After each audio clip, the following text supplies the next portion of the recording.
ವೀಕ್ಷಕರೇ ಹೇಗಿದ್ದೀರಾ ಎಲ್ಲರೂ? ಇವತ್ತು ನಾನು ನಿಮಗೆ ಖಾರ ಪೊಂಗಲ್ನ ಮಾಡೋದನ್ನು ಹೇಳ್ಕೊಡ್ತಾ ಇದ್ದೀನಿ. ಸೊ ಫಸ್ಟು ನಾವು ಅನ್ನ ಮತ್ತು ಅಕ್ಕಿ ಮತ್ತು ಹೆಸರುಬೇಳೆನ ಹೀಗೆ ಬೇಯಿಸಿಟ್ಕೋಬೇಕು ನೋಡಿ. ಸೊ 1 ಕಪ್ ಅಕ್ಕಿಗೆ ಅರ್ಧ ಕಪ್ ಹೆಸರುಬೇಳೆ ಹಾಕಿಬಿಟ್ಟು ಈ ಥರ ಕುಕ್ಕರಲ್ಲಿ ಒಂದು 3 ವಿಸಿಲ್ ಹಾಕಿಬಿಟ್ಟು ಬೇಯಿಸಿಟ್ಕೊಂಡಿದ್ದೀನಿ. ಸೊ ಬೇಕಾಗಿರುವ ಸಾಮಗ್ರಿಗಳು ಲಾಸ್ಟಿಗೆ ಹೆಚ್ಚಿಟ್ಕೊಂಡಿರೋ ಕೊತ್ತಂಬರಿ ಸೊಪ್ಪು, ಕಾಳು ಮೆಣಸು, ಖಾರಕ್ಕೆ ಖಾರ ಹಸಿಮೆಣಸಿನ್ಕಾಯಿ, ಬೆಳ್ಳುಳ್ಳಿ ಒಗ್ಗರಣೆಗೋಸ್ಕರ ಇವೆಲ್ಲ ಐಟಮ್ಸ್ ಬೇಕಾಗಿರುತ್ತೆ. ಮತ್ತು ಶುಂಠಿ ತುರಿದಿಟ್ಕೋಬೇಕು ಶುಂಠಿನ ಈ ಥರ, ಮತ್ತು ಸ್ವಲ್ಪ ಗೋಡಂಬಿ. ಸೊ ಇದಿಷ್ಟು ಬೇಕಾಗಿರುವ ಸಾಮಗ್ರಿಗಳು. ಸೊ ತುಂಬ ಈಸಿ ಇದೆ ವೀಕ್ಷಕರೇ, ತುಂಬ ಟೈಮು ತೊಗೊಳ್ಳೋಲ್ಲ, ಇದು ಬೇಗ ಆಗಿಬಿಡತ್ತೆ. ಸೊ ನಾನು ಇಷ್ಟು ದಿನ ವೀಡಿಯೋ ಮಾಡೋಕ್ಕಾಗಿಲ್ಲ, ಸೊ ಸ್ವಲ್ಪ ಹುಷಾರಿರಲಿಲ್ಲ. ಸೊ ಇವತ್ತು ವೀಡಿಯೋ ಮಾಡ್ತಾಯಿದ್ದೀನಿ ವೀಕ್ಷಕರೇ. ಸೊ ಇವಿಷ್ಟು ಬೇಕಾಗಿರುವ ಸಾಮಗ್ರಿಗಳು. ಸೊ ನೋಡಿ, ಅಕ್ಕಿ ಮತ್ತು ಹೆಸರುಬೇಳೆ ಎರಡು ಕೂಡ ನಾನು ಕುಕ್ಕರಲ್ಲಿ ಬೇಯಿಸಿಟ್ಕೊಂಡಿದ್ದೀನಿ. ಸೊ ಫಸ್ಟ್ ನಾವು ಗೋಡಂಬಿನ ಹುರ್ಕೊಳ್ಳೋಣ.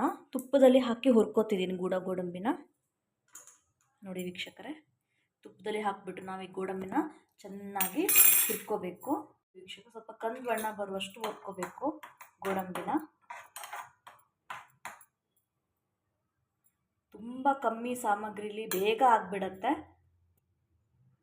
ಈ ಥರ ಕಂದು ಬಣ್ಣ ಬರಬೇಕು, ಗೋಡಂಬಿನ ಚೆನ್ನಾಗಿ ಹುರ್ಕೋಬೇಕು. ಒಗ್ಗರಣೆ ಮಾಡ್ಕೊತಿದ್ದೀನಿ. ಒಗ್ಗರಣೆಗೆ ಎಣ್ಣೆ ಮತ್ತು ತುಪ್ಪ ಎರಡು ಕೂಡ ಒಂದಕ್ಕೊಂದು ಚೆನ್ನಾಗಿ ಬೆರೆತ್ಕೊಂಡ್ರೆ ಸೊ ಒಳ್ಳೆ ಟೇಸ್ಟ್ ಬರುತ್ತೆ.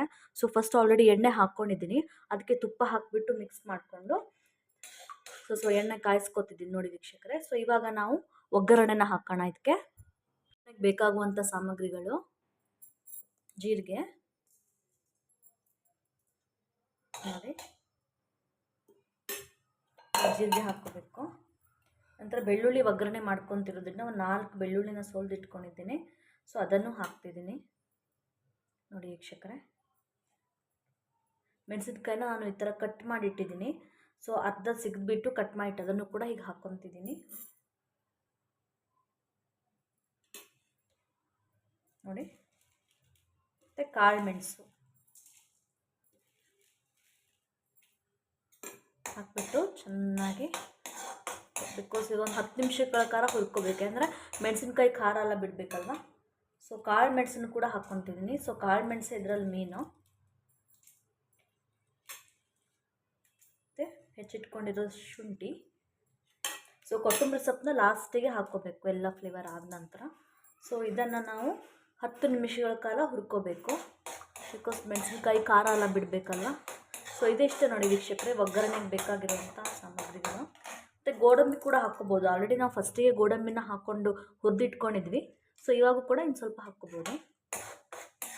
ತುಪ್ಪದಿಂದ ಮಾಡಿದ್ರೆ ತುಂಬ ಒಳ್ಳೆ ಟೇಸ್ಟ್ ಬರುತ್ತೆ. ಸೊ ನಾನು ಎರಡು ಮಿಕ್ಸ್ ಮಾಡಿರ್ತೀನಿ. ಚೆನ್ನಾಗಿ ಹುರ್ಕೊತಿದ್ದೀನಿ.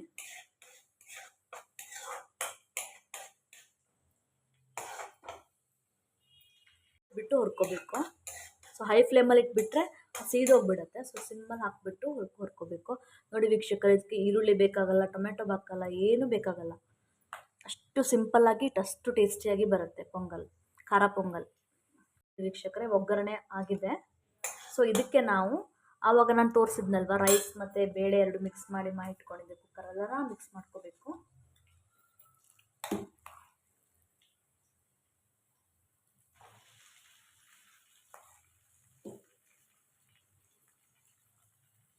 ನೋಡಿ, ಎಲ್ಲ ರೈಸ್ ಮತ್ತು ಬೇಳೆನ ಇದಕ್ಕೆ ಒಗ್ಗರಣೆಗೆ ಮಿಕ್ಸ್ ಮಾಡ್ಕೊಂಡಿದ್ದೀನಿ. ಸೊ ಪೊಂಗಲ್ ವಾಟ್ರಿ ಸ್ಟ್ರಕ್ಚರಲ್ಲಿ ಬರೋದ್ರಿಂದ ಸೊ ನಾವು ಸ್ವಲ್ಪ ನೀರು ಹಾಕ್ಕೋಬೇಕು.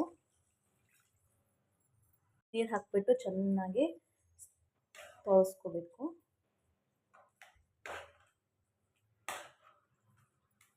ನೋಡಿ ವೀಕ್ಷಕರೇ ಕುದಿಸ್ಕೋಬೇಕು ನಾವು.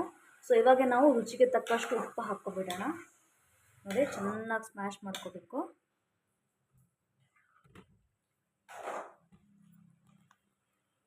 ಕಾಣಿಸ್ತಾ ಇದೆಯಲ್ಲ, ರುಚಿಗೆ ತಕ್ಕಷ್ಟು ಉಪ್ಪನ್ನ ಹಾಕ್ಕೋಬೇಕು ನೋಡಿ ವೀಕ್ಷಕರೇ.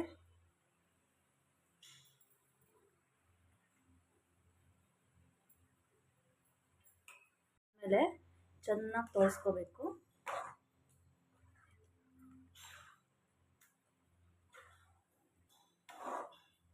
ನೋಡಿ ವೀಕ್ಷಕರೇ ಕಾಣಿಸ್ತಾ ಇದೆಯಲ್ಲ. ಕುದಿಬೇಕಾಯ್ತಾ. ಸೊ ಕುದ್ದಾದ ನಂತರ ಆವಾಗ ಬೇಯಿಸಿಟ್ಕೊಂಡು ಆವಾಗ ಹುರಿದಿಟ್ಕೊಂಡು ಬಿಲ್ಬೇಡ ಗೋಡಂಬಿ ಅದನ್ನು ಹಾಕ್ಕೋಬೇಕು. ಹಾಕ್ಬಿಟ್ಟು ಚೆನ್ನಾಗಿ ತೋರಿಸ್ಕೋಬೇಕು.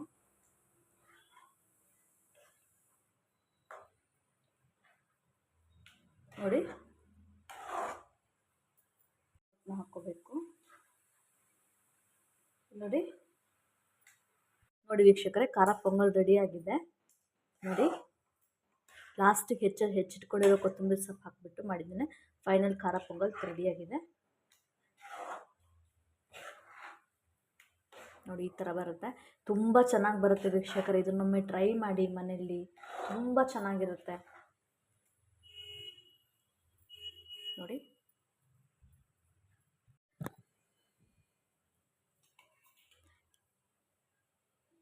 ಥ್ಯಾಂಕ್ ಯು ವೀಕ್ಷಕರೇ. ನಾನು ಮಾಡಿರೋ ರೆಸಿಪಿ ಇಷ್ಟ ಆದರೆ ದಯವಿಟ್ಟು ನನ್ನ ವೀಡಿಯೋನ ಲೈಕ್ ಮಾಡಿ.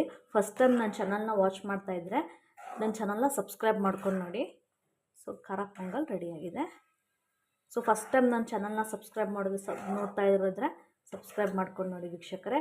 ನೀವು ಮಾಡಿರೋ ಪ್ರತಿಯೊಂದು ಲೈಕು ಕೂಡ ನನಗೆ ಇನ್ನೂ ಬೇರೆ ಬೇರೆ ವೀಡಿಯೋಸ್ ಮಾಡೋಕ್ಕೆ ಪ್ರೋತ್ಸಾಹ ಆಗುತ್ತೆ. Thank you friends.